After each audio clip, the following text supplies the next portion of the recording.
You're Shifting Gears with Alan Bailey. I really enjoy the smell of burnt rubber and race fuel in the morning. Sue me.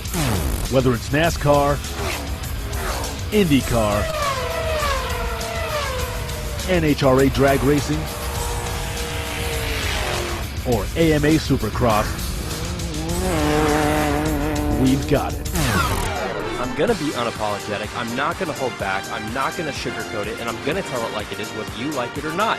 Get over it. Grab a gear and let's go. Well, is it time to go already? Really? You're Shifting Gears on ARN. Here's Alan Bailey. Doubleheader day coming at you here on ARN. Part 2. Welcome on in. Shifting Gears right here on ARN, the American Racing Network. I'm Alan Bailey. You can follow me on Facebook, Twitter, and Instagram at The Alan Bailey. Also, use the hashtag ARNRace to get in on this conversation. Also at ARN on Facebook, Twitter, and Instagram as well. A lot of interesting stuff happening in the world of motorsports, even though we only had a couple of races. This kind of big race in Indianapolis over the weekend. This guy named Jeff Gordon, you might have heard of him, won the race over the weekend. Yeah, it was a good weekend. It was a very cool weekend. But a lot of drama post Indy for NASCAR. As far as the NHRA is concerned, interesting, I don't want to say interesting time for the NHRA, but in Northern California, Sonoma, the Forces at it again. Very cool for them. Courtney Force beating John. You look at it, Jason Line in Pro Stocks, Kalur Abash in Top Fuel. You had Eddie Kwan in Pro Stock Motorcycle, so very cool weekend. The Force, though, we're going to get into her. A lot of interesting stuff happening. Also, the awards banquet, we do now have information about that. We will talk about that a little bit later, but right now we got to get you up to speed with our hot topics presented by Apollo Aesthetics. We'll start with this, the fact that yesterday NASCAR dropping a bombshell on Denny Hamlin after his top 5 finish out at Indianapolis, penalized 75 driver and owner points, falls from 11th to 21st in NASCAR Sprint Cup Series points, however remains 9th on the chase grid right now. That's Denny Hamlin. The reason being, well, they found some issues with the rear firewall. It was a P5 level penalty, which ultimately meant 75 owner-driver points, as I mentioned. Also, crew chief Darian Grubb and car chief Wesley Snarl, 6-race suspension, as well as a $125,000 suspension as well. They're sitting out 6 weeks, and they will be placed on probation until the end of the year. They have announced, and Joe Gibbs Racing have announced, they will appeal these penalties. However, they're sitting out the 6-week suspension starting this weekend in Pocono, which means they will be back in time for the first race of the 2014 chase in 6 weeks. Very smart on their part, very smart. And now we know who will be Dale Earnhardt Jr.'s crew chief in 2015. And that is current crew chief for Chase Elliott in the NASCAR Nationwide Series. Greg Ives will be moving on up into the Cup Series. Greg Ives served as the car engineer, the lead engineer on the number 48 car for a number of seasons. In particular, this whole 5 championships in a row that he was, helped contribute to.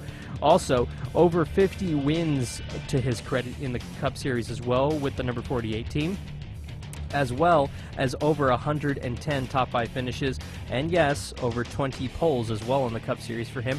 5 NASCAR Nationwide Series as a crew chief in the last 2 seasons to his credit as well. He worked with Regan Smith in 2013, finished top 5 in nationwide points last year. Currently with Chase Elliott in 2014, 3 race wins under his belt in 2014, also leading the NASCAR Nationwide Series point standings as of Indianapolis. We'll see what he can do in 2015 and break it down this hour. Also, it was announced over the weekend that Carl Edwards will not be racing for Joe Gibbs will not be racing for Roush Fenway Racing in 2015, but instead Biffle, Trevor Bayne, and Ricky Stenhouse Jr. will comprise of the 3-car organization in 2015.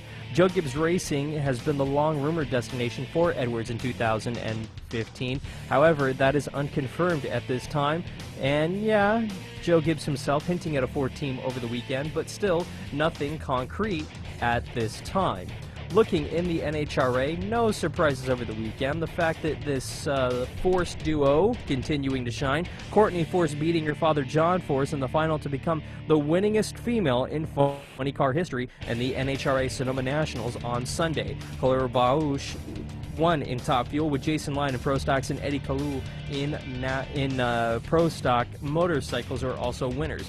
Force won the 100th race by a female driver in the NHRA professional classes in Topeka, outrunning her father at the time. And yeah, she did it again over this weekend to claim her 5th victory. With the win, Force broke a tie with sister Ashley Force Hood to win the most all-time by a female in funny car competition, and she is anything but done yet. We'll see what she could do, and we'll break down her impressive young career when later on in this program, rather. Also, in NHRA, the 2014 NHRA Mellow Yellow Drag Racing Award Ceremony will return to the Hyatt Regency Plaza in Los Angeles' posh West Side on Monday, November 17th. The NHRA also announced that the entire NHRA Mellow Yellow Drag Racing Ceremony will be broadcast on the web at NHRA.com via NHRA's YouTube channel on Wednesday, November 9th at 6 p.m. Eastern, and it will mark the 6th year that the full event will be available to fans via the internet. Now, perfectly situated on the fashionable west side adjacent to Beverly Hills, the Hyatt Regency Plaza Center sits on 7 acres with 726 spacious guest rooms and a world-class spa and fitness center, making it a proper luxury hotel situated in the heart of the city, perfect for this one. And ESPN2 lead anchor Dave Riff will host the award ceremony for the 3rd year. And yeah, it's going to be starting right around 5 p.m. ARN's Got Your Backstage Pass will have full coverage later on in the year. Also, in NASCAR Nationwide Series competition, it was not Chase Elliott, who you would think, but it was a Nationwide Series regular who did pick up the win this last weekend in Indianapolis. Young Ty Dillon picking up his very first NASCAR Nationwide Series win at the Brickyard on Saturday. Older brother Austin Dillon looking on, sitting in turn 3 and 4, overexcited with that one as well. First win for Ty Dillon in the NASCAR Nationwide Series, and it came in Indianapolis. His entire family was on hand to help him celebrate this tremendous, monumental victory for him.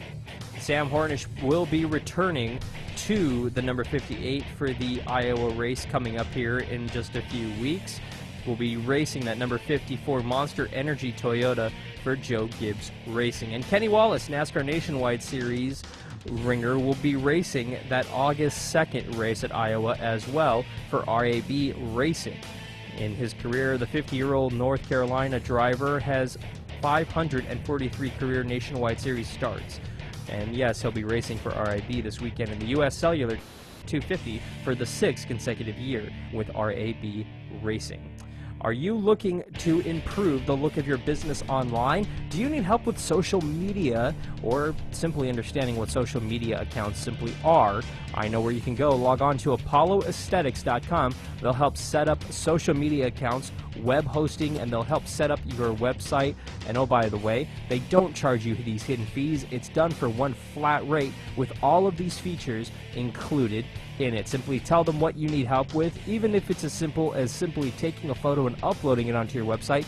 They'll help train you in order to put everything online, in order to make it easy for you to continue to update your own website without having to hire somebody to do it for you. And if you're looking for somebody to help update your website and yeah, even run your social media accounts, Apollo Aesthetics can take care of that for you as long as you tell them you need help doing so.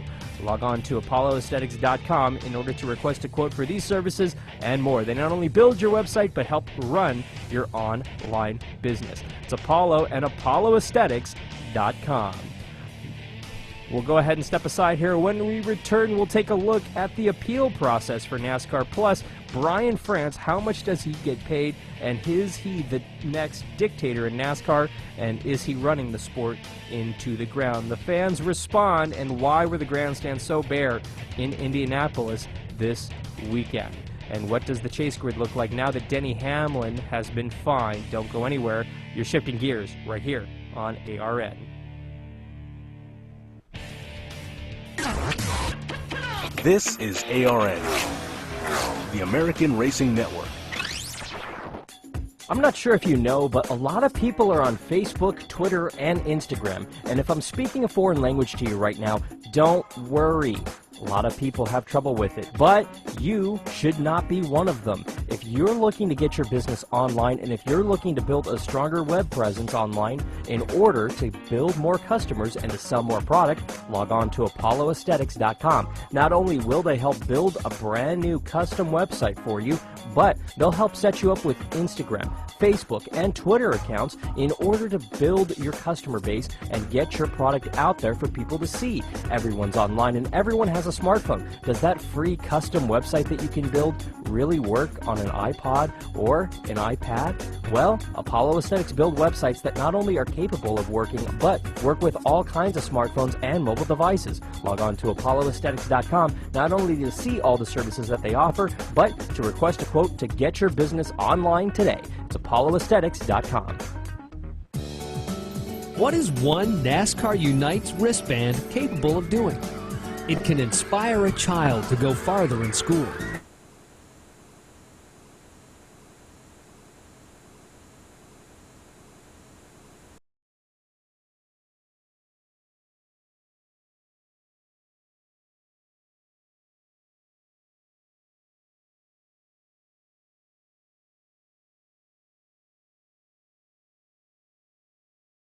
This is of Major League Baseball. I know firsthand about the dangers of skin cancer and the need to protect yourself because I am a skin cancer survivor.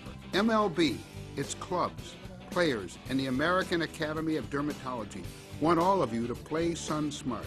Protect yourself with sunscreen, sunglasses, and protective clothing, and visit your doctor regularly. For more information, visit MLB.com or playsunsmart.org. Shifting Gears on ARN is presented by Stash Feed. Get the feed. Log on to stashfeed.com, your daily manly feed. Your Shifting Gears on ARN, the Motorsports Authority. Here's Alan Bailey. That is me. I'm the man with the plan right here on ARN. You can follow me on Facebook, Twitter, and Instagram at the Alan Bailey, where you're going to see gems from Steve Letard, actually, on his Twitter account earlier today. Steve tweeted out, "I'm very happy for Greg Ives. Great guy who deserves this shot. I feel he and Dale Jr. will be great leadership for the 88 team." Steve, I completely agree with you. If you're just joining us, NASCAR Sprint Cup Series team owner Rick Hendrick announcing earlier today that Greg Ives, who's crew chief for Chase Elliott in the NASCAR Nationwide Series, will be the crew chief for Dale Earnhardt Jr. in 2015 and beyond. The reason being is the fact that Steve Letarte is stepping aside, and he will be moving into the NBC broadcast booth in 2015. New crew chief for Dale Earnhardt Jr. in 2015. Congratulations to Greg. Honestly, he's been with the organization for the better part of almost 12 years now, bouncing around through a few different jobs. He held the job of race engineer for Jimmy Johnson and the 48 crew for a number of seasons, in particular when they went on their 5-year championship run where they won 5 in a row. He's credited with well over 40, almost 50 NASCAR Sprint Cup Series victories that he helped contribute to, and also 110 plus top 5 finishes, over 20 poles in NASCAR competition as well. And like I said, those 5 titles really do stand out a lot. And I do want to warn people, per Bob Pockris, at 88 Greg Ives is not Greg. That's not Greg Ives' official Twitter handle. He does not have a Twitter handle actually at this point, so that's something to keep in mind as well. So false alarm, guys. Just relax. Just relax. This one coming from David. I know that Dodge isn't in NASCAR anymore, but would it be possible to have the Dodge Challenger nationwide car race on the track? Yes, it would, actually. Those cars are still they're still approved, if that's the word you want to call it. They're approved for, I believe, 3 years to be racing in the series. So if somebody pulls out an old Challenger nationwide car, or Cup car for that matter, they can still be run. It's a little it's a little difficult at times, to be very frank, because the cars are so competitive. But yeah, it's still very much a possibility that that can happen. So we'll see if anybody does that. I don't think anybody will pull out one of those old cars unless you're looking at a team that's very underfunded. Those cars are just very, very much not up to speed, if that's what you want to call it. However you want to phrase it, they're not ready to go. That's an issue that I don't think anybody wants to open up, actually. NASCAR World Cup 2014. It's Kyle Busch versus a surprise in the final. We've reached the NASCAR World Cup final. I don't think that Kyle Busch, this one coming from at NS Updates, I don't think that it's going to be Kyle Busch versus a single person when it comes to the championship. That's what you're alluding to, or if you're just trolling. I think it's going to be at least 4 other guys that are going to be competing for this championship when it comes to Homestead in NASCAR. But we'll see what happens ultimately. It's one of those things where we really won't know who's going to be in the chase hunt until we get down into Homestead because of the reset system. So we'll continue to see what happens as everything goes on. It's one of those things where we really don't know. We won't know for a little while here as far as who will be in, who will be out. In 6 weeks, the chase will start. After that, it's a little bit of a crapshoot, to be very truthful, as to who will be in, who will be out, and all that other good jazz.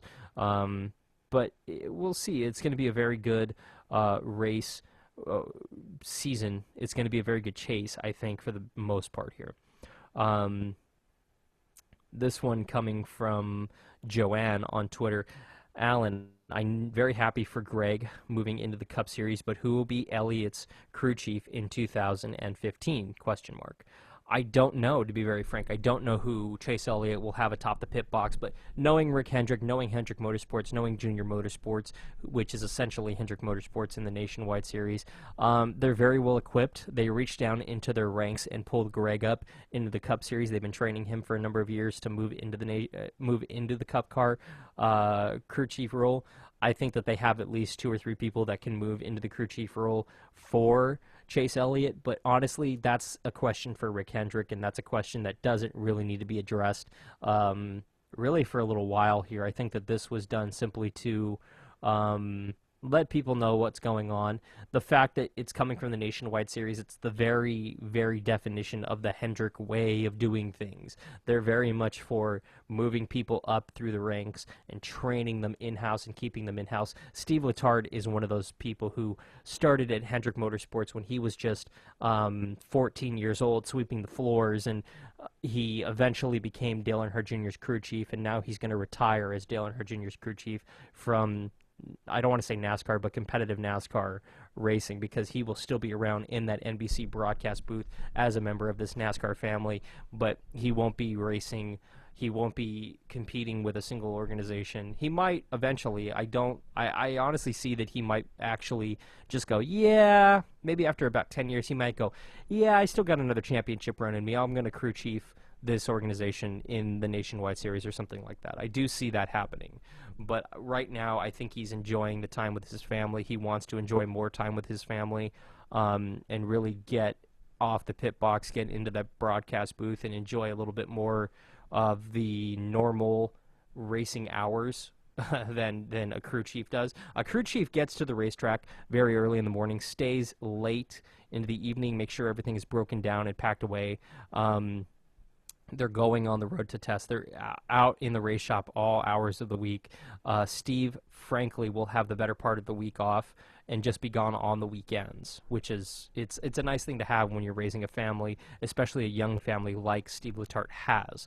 Very happy for him. He's essentially retiring when he's very much in his 30s, and keep in mind, he's in his 30s and he has 20 years of NASCAR experience under his belt. That is pretty darn impressive. And Steve is a great guy. He's going to be a great broadcaster. I can feel it. And I couldn't be happier for him or for Greg Ives moving into that crew chief role for Dale Earnhardt Jr. in 2015. With that said, how does Junior Nation feel about this? For the most part, they're happy. They're very happy. I'm seeing nothing but positive tweets. I'm seeing a couple of negative ones, a couple of concerning ones with, oh, is this a good thing or a bad thing? Oh, I'm scared. but for the most part, it's very positive information coming off of Twitter and other, outlets. So we'll continue to monitor everything and see what's happening, but for the most part, it's very positive. Also, interesting note for NASCAR, Austin Dillon going to be driving that number 3 truck this weekend out in Pocono. Very interesting, very interesting. And Iowa Speedway is going to be debuting its, quote, social wall, which is a 5.5 by 28-foot wall this NASCAR weekend to keep their fans up to date on basically tweets and other things going on Facebook, Twitter, Instagram, and things of that nature. So that's going to be interesting for you Iowa fans this weekend.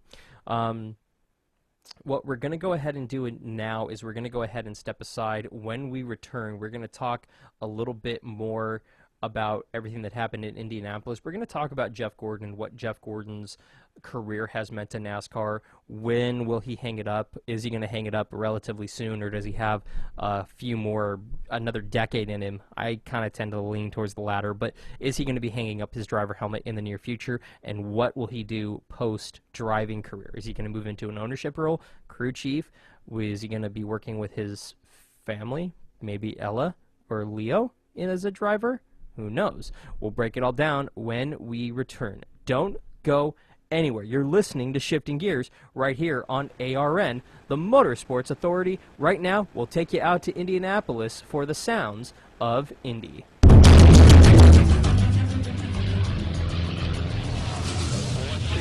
One lap at a time, 1 inch at a time. Let's go do this.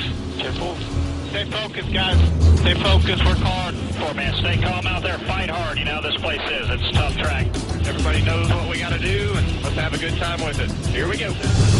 Green flag is in the air. It's a dead heat as they'll now race into turn 1. Kevin Harvick, he has a 2-car length advantage on Gordon. Lap number 1 ends in almost a dead heat. Gordon dives to the inside of Harvick looking for the lead. That's the place you want to be. He'll slip in front of him and grab that spot. All clear. Trucks in behind you. All clear. Way too tight. Really good. Just a little loose lid off. Little tight into 2, little tight into 3. Comers and goers so far as we move towards that competition caution at lap 20. Juan Pablo Montoya started up there in the top 10. Now he slips back down to the 18th spot. Crazy news, man. What the hell? That 12's slowing everybody down there. He's blocking those 2 cars ahead of you, so you're so fast moving.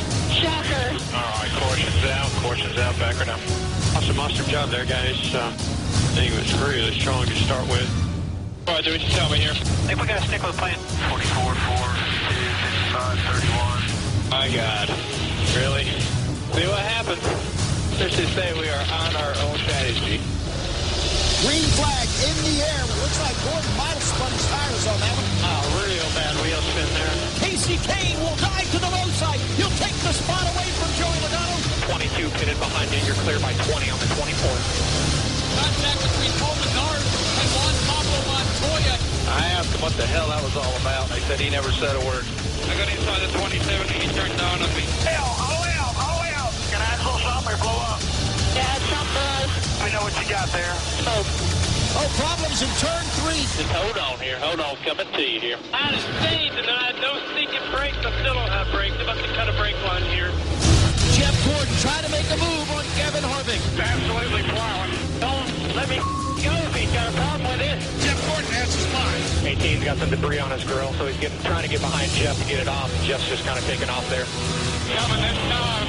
Go. How about this time? Come on, this time. Can we go all the way? I'm trying to figure it out right now. That looks like it's going to come down to teammates Casey Kane and Jeff Gordon. Won't run. Everything's fine. Has fuel pressure. 83 is coasting on the apron at 1. Don't think he's going to make it back. As soon as you see a caution, we're saving. The yellow is displayed here at the Indianapolis Motor Speedway. Caution, save. Save you.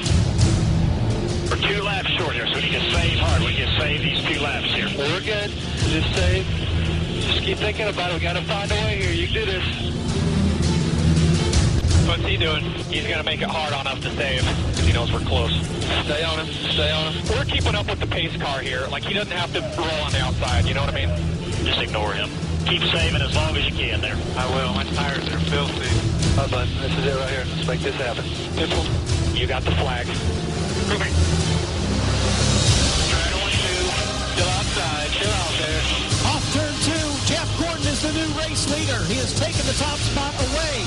Nice and smooth. Drive away. They're on their feet. Gordon with a 10-car length advantage. Jeff Gordon masterfully on the restart. Got to the point, and he is gone. Bring it home, bud. 3 to go at the 1. Fans are witnessing history. Gordon down through turn 4 for the final time. He now belongs exclusively to a fraternity of one, the only 5-time winner of the Brickyard 400. You're still awesome. That is unbelievable. Yes! It's you guys. You did this. Brickyard 400! Greatest phone calls ever. You are the best. This is ARN, the American Racing Network. In today's day and age where every phone has a camera in it, everybody thinks they're a photographer. Whether they're putting stuff online on Instagram, Twitter, or Facebook, they think they know what they're doing. But when it comes to hiring a professional photographer, you need someone with years of experience and the professional equipment that is necessary in order to capture a professional shot. Not a smartphone with some filter on Instagram. You need a professional with years of experience and photoshopping skills. There's only one place to go, and that's Self-Destruct Photography. Log on to facebook.com/self-destruct photography in order to check out their portfolio of work, plus get in contact with them to set up a date for your photo shoot. Whether you're looking to get some 8x10s done if you're an actor or a professional, or if you're looking to get some family photos done to capture a moment forever, or if you need to get some graduation photos done that didn't turn out so great the first time around, or even if you're getting married, call my man Scott because he'll set you up. That's Self-Destruct Photography. Don't miss your shot with Scott. What is one NASCAR Unites wristband capable of doing? It can inspire a child to go farther in school. It can construct a brand new playground for kids who've never had one. It can introduce a child with a serious illness to his or her favorite NASCAR driver. I'm Tony Stewart. I wear my band to Unite for Kids. Band together with me by logging on to www.nascar.com/unites to pledge your support. I want to change some things. I want the moms where I live to have childcare they can trust.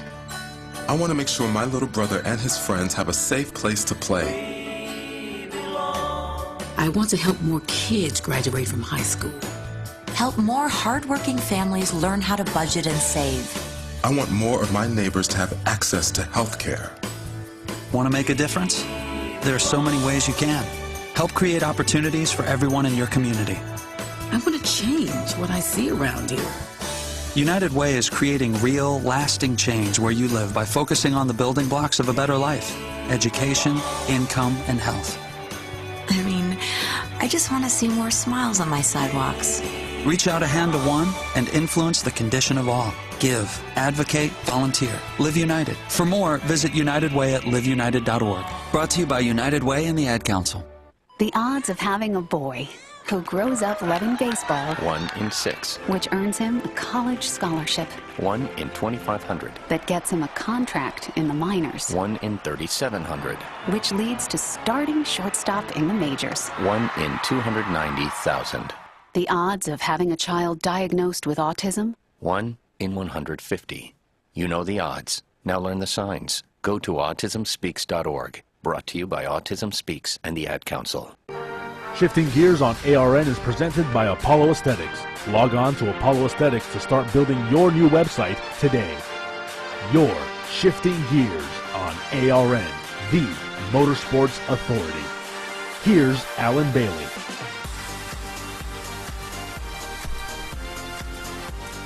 Alan, do you think that Courtney Force has a legitimate shot of winning a title in 2014? Yes, she's having a career year. She really is. She's having a great year.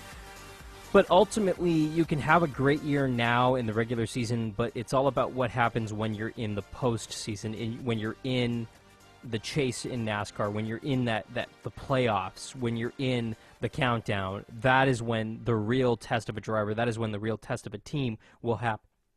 Honestly, her team has handled pressure well in the past. It's just a matter of, can she stay there? Can she continue to get that car hooked up and get that hot rod down the line? I tend to think she can. She's got more of John in her than anything, and really John's done this a jillion times, and he's come out on top a jillion times. But No pressure, Courtney. But if Courtney Force doesn't win, if Brittany Force doesn't win the championship this year, I don't know if anyone will. So no pressure whatsoever, Brittany. So just keep that in mind. No pressure. Okay. But with that in mind, yeah, I do lean towards Brittany winning this season. I really do. Brittany Force is very good. So is Courtney Force. But really, I don't know. It's a huge question mark. Honestly, it truly is. We'll see. We really will see. I don't know. I'm so split on this. I really am. She beat her father over the weekend out in Sonoma, and it kind of fueled speculation that it's hers to lose. But I don't think it's that simple. I don't think it's anyone's to lose because, frankly, until somebody claims it or earns it at the end of the season, you can't say, oh, yeah, it's theirs, it's theirs, it's theirs, because that's simply not true. A lot of these championships are going to come down to the wire. I think that the race in the NHRA will come down to the wire, will come down to Pomona in November. I think that NASCAR obviously is going to come down to the wire in November in Homestead. I think that IndyCar, with their championship, like I said, is going to come down to really a few weeks from now, in 1 month, literally. The race is the 30th. In 1 month, we will know what's going on with that championship. We'll know who the champion is in IndyCar. And honestly, I can't tell you who it is. I really can't. We'll see what happens, honestly. It's one of those things where anything could happen in this industry, and anything will happen in this industry, and it's an interesting situation for everybody involved. Now, looking at everything that's going on in the NHRA, I do tend to believe that Courtney is in the driver's seat, so to speak, with this, as well as her father, because she has her father there, because her father is so good at this. He is John Force, for crying out loud. I tend to believe that, yeah, he might know a thing or two about winning a championship, and yeah, he might know how to get around these guys and keep guys behind him, so I'm leaning towards that. Now, does that mean she's automatically in and she's going to make it? No. Far from it. Far from it. But we'll continue to monitor her progress. But you look at Courtney Force's history-making season. She's going into Seattle this weekend. I don't know. Can she keep it up? Her 10,000 horsepower Traxxas Ford Mustang grabbed headlines earlier this year when she recorded the 100th victory by a female driver. She followed that up with her 5th career victory this last weekend in Sonoma, giving Force the most wins by a female in NHRA car history. Now, at 2 races this season, Topeka and Sonoma, she and sister Brittany qualified number 1. The first time the sisters held the top spots, they had the same results with wins. And honestly, it's been a while. This is something that hasn't happened for a little while. Force returns to the site of her first career win this weekend at the 28th Annual O'Reilly Auto Parts NHRA Northwest Nationals presented by Superstart Batteries. Another Seattle win would be perfect capper for her 3-week NHRA Western swing. And Force, who is currently 4th in the points, likes the direction that her team is heading. She told ARN earlier this week, I think our entire team is definitely getting better. Every year I've had the same crew chief, and since the start of my rookie season, the great things about John Force is we all stick together as a team. I like to keep doing my same routine. It makes me comfortable, and I think everybody else makes me comfortable. I think it will help us do better, unquote. She continued on talking about herself, really continued saying, quote, after years, I'm getting more comfortable in the seat, trying harder, working on my lights, having better, leaving better, and I actually put a lot more pressure on myself now in my 3rd year because I'm looking at it, maybe do I have a championship car? That is the mentality you have to have. She's in her 3rd year in that funny car, and honestly, you have to have that mentality. You have to have that mentality really right around this time. Even if your last name is Force or Bailey or whatever, you need to start thinking, honestly, in your 3rd year, is this a championship-winning car? Am I with the right team? Am I doing everything correct? And yes, I think she is. She's got 2 wins this season. Honestly, you look at her, I think she has a spectacular opportunity. I'm going to tweet this out here in a little bit here. I honestly believe that if she doesn't win the championship this year, I don't know if any woman ever will. And that's not a crack on, all the other women are bad. No, it's that her car is so hooked up, her team is so good, she is so good.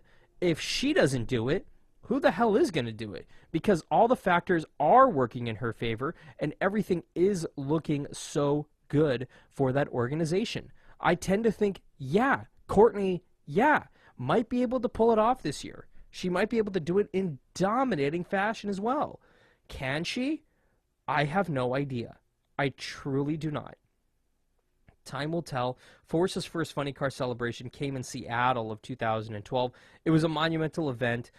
It could be repeated this year, 2014, but she's going to have to get past that star-studded field in order to just make the finals.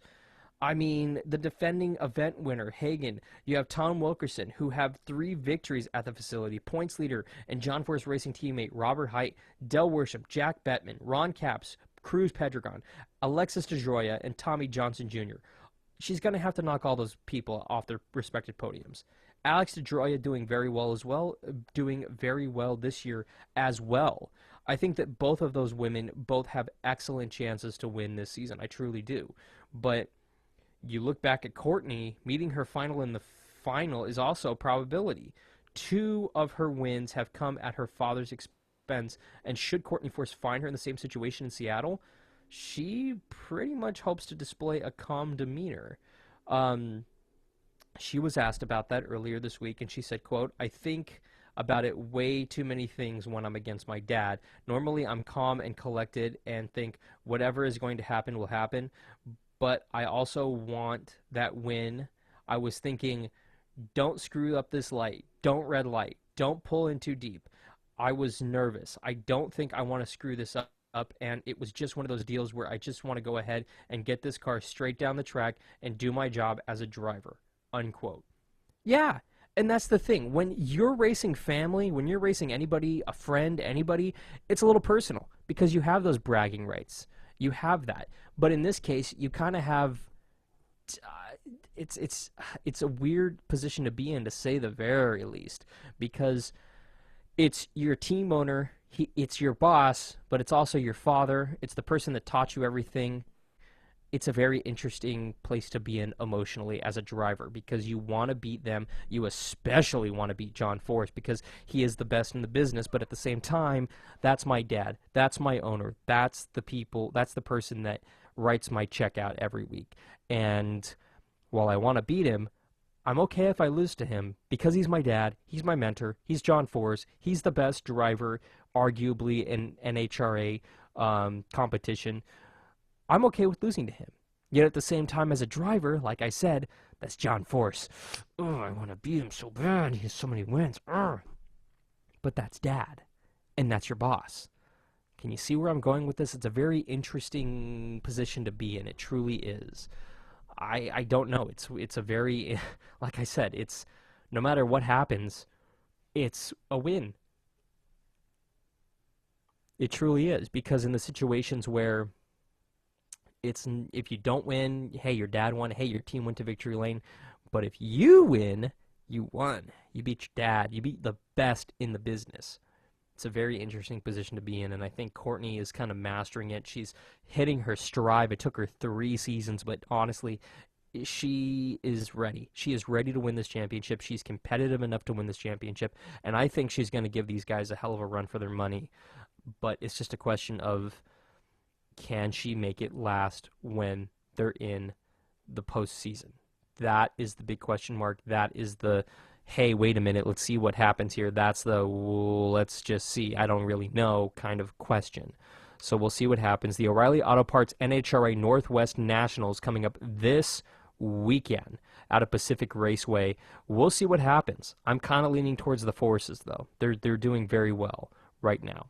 Now, No surprise that one of the big stories is the fact that Denny Hamlin was docked 75 points and his crew chief and car chief have been suspended 6 races, which means that, yes, they're going to appeal, and yes, they're starting their 6-race suspension this weekend so they can be back for the chase, the very first race of the chase. But exactly what does the appeal process entail? What happens when you want to go through the appeal process? We'll go ahead and we will break it all down when we return. Don't go anywhere. You're shifting gears right here on ARN. This is ARN, the American Racing Network. Okay, so let's say that you're trying to build a website for free on one of these website builders. You go ahead and spend hours uploading your personal information and all of the photos that you've taken of your products, only to find out that you can't bring a .com onto that website without paying a huge fee. And you can't remove those ads without paying a huge fee. And you can't remove all of those pesky "this website was built for free" buttons without paying a huge fee. By the time you've paid all these fees, you've paid thousands of dollars in order to remove all of these pesky ads. Why go through all the hassle? Why spend all of those hours doing it yourself? Go ahead and log on to apolloaesthetics.com, not only to request a quote to build your brand new website and to see a rendering of what your website could look like, but in order to set up services like email, hosting, Facebook, Twitter, Instagram accounts, and a whole lot more. That is Apollo Aesthetics and apolloaesthetics.com. Army Specialist Andrew Pike became paralyzed while serving in Iraq. My injury was a gunshot wound to the left abdomen from a sniper. My first contact with paralyzed veterans was in Walter Reed. Paralyzed Veterans National Service Officer Michael Killen. We try to reassure them what benefits are out there, try to educate them and take some of that stress away from them. Right now I'm going back to school to earn a degree, and I'm just spending time with my wife and child. You can help our paralyzed veterans. Visit pda.org. That last apartment looked more like a tool shed. That's because it was a tool shed, dear. I thought I'd show you the less than desirable apartments first because your credit is less than acceptable. But no worries, plenty of apartments. Let's try this one. It's a broom closet. Don't be silly, dear. It was a broom closet. Now it's apartment 3AA. Potential landlords can and will check your credit before giving you a lease. Don't let your credit put you in a bad place. Go to controlyourcredit.gov. Brought to you by the U.S. Department of Treasury and the Ad Council. Shifting Gears on ARN is presented by StashFeed. Get the feed. Log on to stashfeed.com, your daily manly feed. You're Shifting Gears on ARN, the Motorsports Authority. Here's Alan Bailey. NASCAR docked Denny Hamlin 75 points and suspended crew chief Darian Grubb 6 races, among other things, after the rear firewall didn't come up to their particular standards after the Brickyard 400. So here's the question. Now that Joe Gibbs Racing intends to appeal NASCAR's penalties to Denny Hamlin and the team, what happens next? Well, here's what they can expect. The team has 10 days, 10 calendar days from when the penalty was issued to pay a $500 fee and send a written notice for the appeal to NASCAR's appeal administrator. Once that is done, a hearing date will be set for Joe Gibbs Racing to contest the 75-point penalty to Hamlin and a 6-race suspension to the crew chief Darian Grubb, which is a $125,000 fine to Grubb, and other penalties after NASCAR discovered those issues with a severe firewall block-off plates on Hamlin's third-place car. The appeals administrator, who is George Sieberman, will select a 3-person panel to be on the National Motorsports Appeal Panel from a list of 34 individuals. Among the considerations will be persons actively available, background, professional experience, and knowledge. On the list of the 34 include track operators, former drivers, former mechanics, former owners, and others who have been involved in motorsports and or the automotive industry and drug testing experts. Because Hamlin's case involves technical issues, someone such as Robert Yates, who's a former car owner, could be placed on the panel, as well as Buddy Parrott, who's a former crew chief. Former drivers who could be asked to attend the panel are Johnny Benson, Janet Guthrie, Bill Lester, Shauna Robinson, Lake Speed, and Lieutenant Sergeant James as well. Now, before the hearing, Joe Gibbs Racing and NASCAR may present a written summary of no more than 2 pages long and a standard type letter, New Roman's font 12, single space, and the summary must remain private. Releasing these to the public could incur a penalty. Now, when the hearing takes place, both sides of the room will come together. Previously, one side presented the case and one will present the other case, which they're not permitted to be in the room at the same time. The 2014 NASCAR Sprint Cup Series rulebook states that the appeal penalty will have a solo authority to define the scope of the relative testimony and what is administratable and what is non-administratable to the limits or the extended questioning to seek further input from others, unquote. That is from the rulebook, folks. That's what it says in the rules. Those appeal penalties and NASCAR officials are not allowed to have legal counsel in the hearing. In this hearing, NASCAR has the burden of proving its case. It presents its evidence first. Joe Gibbs Racing will then present its case. Both sides are given alternate opportunities for rebuttal. Members of the appeal panel will also ask any questions during the time of the presentation by both sides. Once the panel has received the testimony and is satisfied that it has enough information to render a decision, it will deliberate in private. The panel must determine if NASCAR proves that there was an infraction. If so, the panel must determine if the penalty assessed within the written scope of NASCAR's guidelines. Also, the panel can uphold, increase, decrease, or otherwise adjust NASCAR penalties. If NASCAR loses, it cannot appeal. If, in this case, Joe Gibbs Racing loses, it can appeal to the National Motorsports Final Appeals Officer. That person is Brian Moss. This, in his final year of the position, his decision is absolutely final. If the case reaches this point, the burden of proof switches to the team or individuals appealing this case. Thus, the team or individuals appealing gets to present its case before NASCAR. Both sides are given opportunity for rebuttal based on the final appeals officer's discretion. The final appeals officers may ask questions at any point of either side of the process. Also, the scope of each individual is limited to the correctfulness of the appeals officer's decision. Now, the rulebook states that, quote, any speculation as to the impact of the final appeals officer's decision on a team member or race team is outside of the scope of the FAO's authority and may not be considered as part of the appeal, meaning that if the race team is going through economic hardship, contractual obligations, etc., with their parts or with fines and things, that does not affect the decision. The final appeals officer is to decide if the team or individual has proven to prove if there has been no violation or not.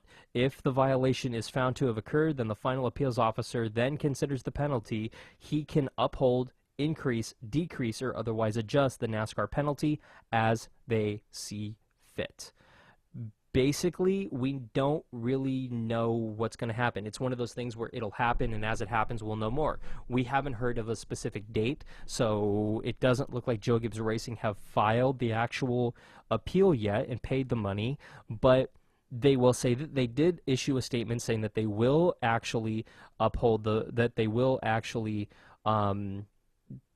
go through with the appeals process, but they are saying, yeah, our crew chief and our car chief will sit out this weekend, which means, hey, we think we can win, but in case, we're going to go ahead and play it safe because we want our crew chief and car chief at the racetrack when the chase actually starts. That's incredibly smart. Keep those guys out now because it's better to be safe than sorry. In this case, it's really better to be safe than sorry. So we'll continue to see what happens, continue to update you as information becomes available to us on this subject. So we'll see what happens. Now, on another note, and this was an interesting topic that was brought up by Larry McReynolds, of all people, on Fox Sports' website. Was it unprofessional for Roush to reveal Edwards' status at Indianapolis? Larry McReynolds says yes, and I agree a lot, actually. Here's what's interesting. Of the course of the biggest news items to come out of the Brickyard 400, the announcement from Roush Fenway Racing that Carl Edwards would not be driving for the organization in 2015 was the biggest. Larry McReynolds wrote this on FoxSports.com. It says, quote, honestly, I thought to make the announcement on the morning of what I consider our third biggest race of the year, behind Daytona 500 and Homestead, was very unprofessional. There is always a method to Roush Fenway's madness. We all know that they have a way of firing the first shot if someone that they are offended by. History shows us that this is not the first time that it has happened from that camp. If you stop and think about it, though they have done this 2 weeks between the races in Loudon until the race in Indianapolis, but no, they didn't. The reality is, to me, that they are cutting their noses off to spite their face. Trust me, I realize the business we are in, and NASCAR and the NASCAR world is a very small world where secrets don't stay secret long. I know that there comes a point of no return when you have to make this type of announcement public. Let's face it, though. Carl Edwards is the only bullet in the Roush Fenway gun to have a chance to be a contender for the 2014 NASCAR Sprint Cup Championship. Unfortunately, I don't think Carl will be a contender. Yes, he will be in the chase, but a stark reality is that Roush Fenway is struggling week in and week out regardless of the wins Carl has. So to me, losing Carl Edwards is going to be a pretty heavy hit. Let's be candid. Their driver lineup for 2015 is weak. Veteran Greg Biffle is by far their strongest horse in their stable, and in 2 years, the NASCAR Sprint Cup Series, Greg's teammate, Ricky Stenhouse Jr. only has a couple career top 5 finishes. Now sure, the third teammate has a Daytona 500 win under his belt, but it's the only top 5 in NASCAR in his NASCAR career. So to me, Greg Biffle is the only one to have a lot of heavy lifting next year. But the biggest hurdle that they have to overcome is the mystery of what is hurting their performance. I talked to Roush Fenway's Robbie Reiser in Indianapolis, and he agreed that Team Penske Fords are the perfect template of what the problem is not. That it would be the engines and the forward bodies, because those are the same that Roush Fenway has. Obviously, they're missing something in their boat of other areas. So to me, the last 16 races of 2014 are all about figuring out their missing parts and what can Roush Fenway Racing do competitively. Unquote. That's coming off of FoxSports.com. Larry McReynolds wrote that. Those are his words. I agree. You look at it, to be very frank and very candid, Roush Fenway sucks. Their driver lineup for next year sucks. There's a lot of potential, but their drivers have not performed. Even Greg Biffle hasn't performed in the last couple of years. Their cars have been off horribly. You talk to Greg, you talk to Ricky, you talk to everybody, they're miserable. Greg wants to kill somebody. He's so frustrated at that organization. They're still trying, they're still working on things, but Greg Biffle knows it's either Roush Fenway or nowhere else, because nobody wants to hire Greg Biffle. At this point, he would be considered a washed-up driver. He had a couple of decent chances at a championship 10 years ago, but that was 10 years ago. Now, he's just trying to rattle off a couple more major wins before he rides off into the sunset of his career. He's one of those guys that ultimately is going to go down as one of the Mark Martins, one of the good ones that never won a championship and never won a major race because he was held back by Roush Fenway Racing. Jack has made a career out of taking great drivers and making them mediocre or horrible. Once drivers tend to get away from his organization is when they really hit their stride. You look at Carl Edwards, he has the opportunity to break out of Roush Fenway and to go to potentially a Joe Gibbs Racing and actually do good. Matt Kenseth, former teammate of his, went to Joe Gibbs Racing, won 5 races, the first year away from that organization, and finished second in the points in what was a very competitive year for him and for Jimmy Johnson, the eventual championship winner.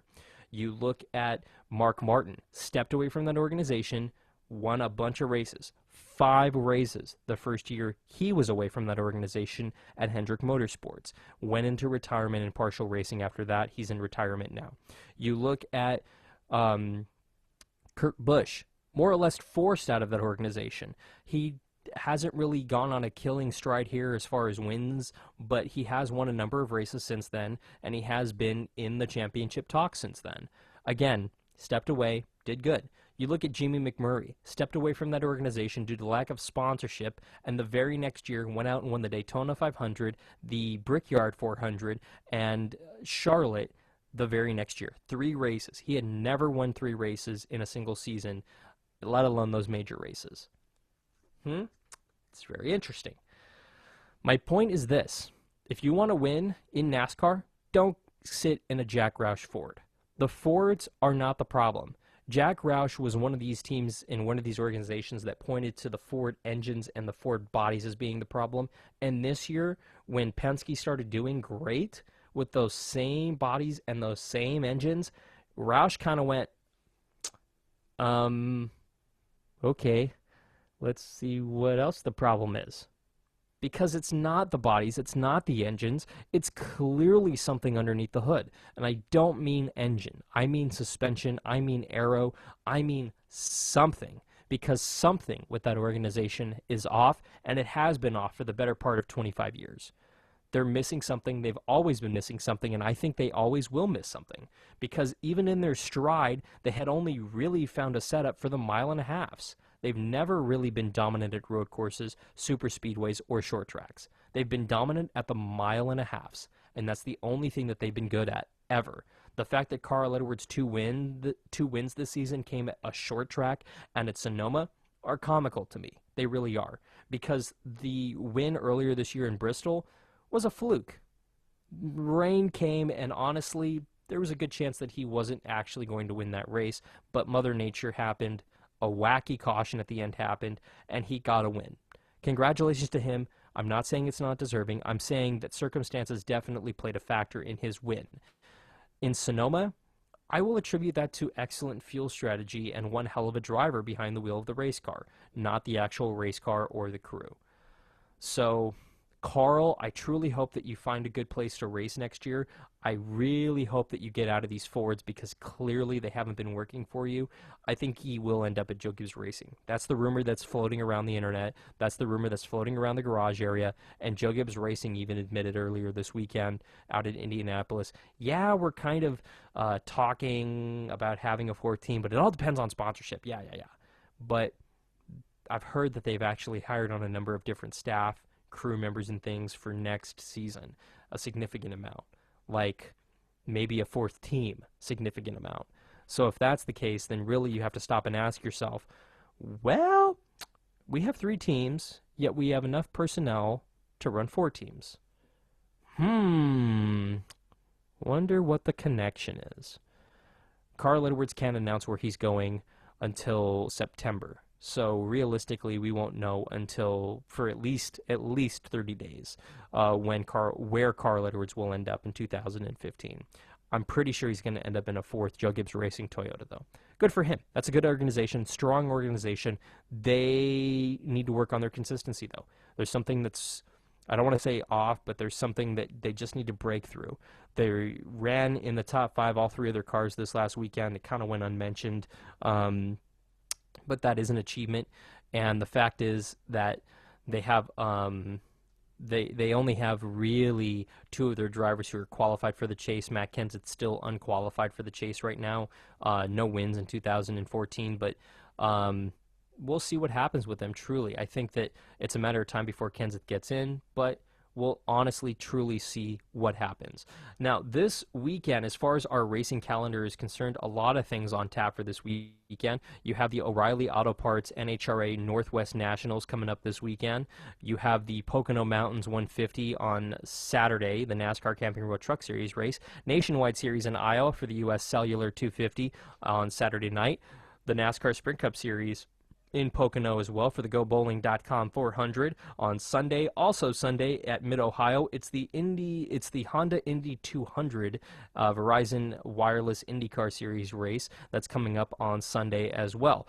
Busy weekend. We have 5 major series racing this weekend at very different ends of the all over the place this weekend. You can log on to arnrace.com in order to keep up with all of the information as it becomes available and as the news breaks. Photos, videos, latest news, latest rumors, highlights, all of that good stuff you can find on arnrace.com.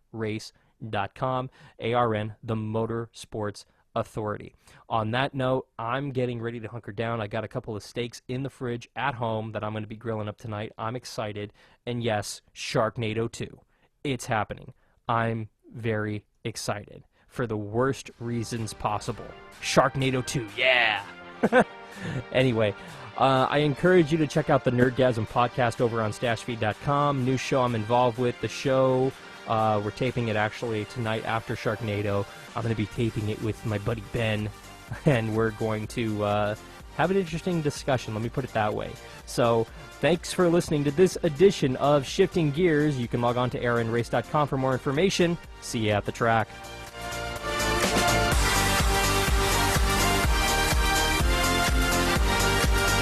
Check out ARNrace.com to keep up with the latest news, photos, podcasts, and interviews from the track. You've been Shifting Gears on ARN, the American Racing Network. Broadcasting from the ARN Racing Studios in Southern California, ARN Los Angeles. This is ARN, the American Racing Network.